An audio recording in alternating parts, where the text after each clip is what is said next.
isang ospital sa Pampanga na punong-puno ng mga multo. Mga kaibigan, ito ang Clark Air Base Hospital na matatagpuan sa Angeles City, Pampanga.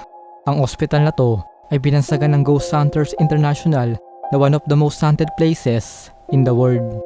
Noong panahon ng ikalawang digmaang pandaigdig, dito dinala ang mga sugatang sundalong Amerikano para gamutin. Marami sa kanila ang binawian ng buhay dahil dito sinasabing nandito pa rin sa lugar ang kanilang mga kaluluwa. Ayon sa mga dating gwardya at ilang nagbabantay sa gabi, madalas daw makakita ng sundalong naka-uniforme na naglalakad sa unang palapag ng ospital. May mga pagkakataon din na maririnig ang mahihinang yabag, kalansing ng bakal at mga boses na tila humihingi ng tulong mula sa bawat sulok ng ospital. Marami ring mga naglakas loob na pumasok dito at nagpatotoo na bigla na lang lumanamig ang paligid o kaya'y may nararamdamang presensya na tila nakamasid sa kanila mula sa dilim.